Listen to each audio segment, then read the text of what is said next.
Bonjour à tous, je suis Mathieu Merlier, architecte gérant de l'agence AMA, située à Lille.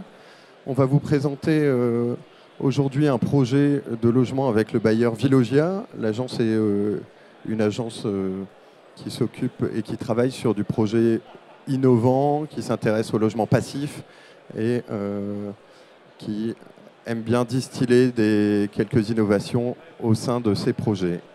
Je passe le bailleur.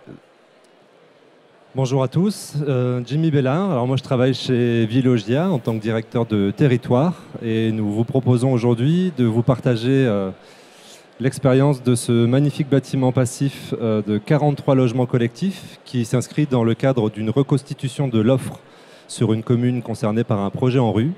Ce projet a en amont des opérations qui ont été confiées à notre maîtrise d'ouvrage déléguée Septalia est passé entre les mains de notre magicien Mathieu qui du coup va prendre quelques minutes de son temps pour vous présenter cette opération.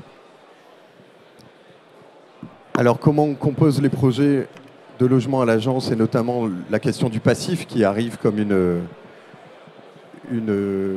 donnée usuelle aujourd'hui. En fait, ça doit répondre à une conception qu'on doit intégrer dans tous les logements. On s'inspire évidemment de l'orientation, on s'impose des choses pour pouvoir fabriquer des logements innovants, la qualité d'habiter avec toutes les contraintes que ça peut intégrer.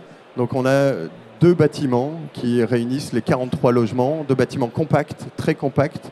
Donc c'est vraiment une enveloppe thermique très efficace qui profite de l'ensoleillement, donc de l'héliodon et des apports solaires thermiques. Sur les façades est, sud et ouest, on vient disposer l'ensemble des espaces extérieurs des logements qui à la fois participent à l'extension des volumes habitables, mais aussi comme des brise-soleil horizontaux, donc ça favorise aussi les apports thermiques dans le projet. Au-delà de ça, la spécificité du projet intègre un dispositif d'occultation pour réussir à réguler le phénomène de surchauffe qu'il peut y avoir sur les baies vitrées des logements. Ce dispositif d'occultation, habituellement, on le met sous forme d'un store, d'un rideau vénitien, etc., contre la paroi vitrée à l'extérieur. Ça empêche d'accéder aux espaces extérieurs dans bien des projets passifs qu'on connaît. À l'agence, on intègre un regard un peu critique sur tout ça. Et dans le cadre de ce projet, on s'est dit comment donner de l'épaisseur et comment habiter cette épaisseur, comment faire profiter des espaces extérieurs à l'ensemble des locataires, même quand on vient se protéger du soleil en été. Donc on a 100% des logements qui sont orientés plein sud pour les séjours, tous les T3 et T4 et T5 qui ont une double et même une triple orientation pour l'ensemble des séjours, et on a l'illustration de ces dispositifs d'occultation qui allient à la fois l'espace extérieur, le brise-soleil, mais sur lequel on vient intégrer le système de rideau qui permet de réguler ces apports thermiques. Donc on voit ici la capacité du projet à changer aussi son image. En fait, les habitants participent à l'architecture aujourd'hui grâce au logement passif.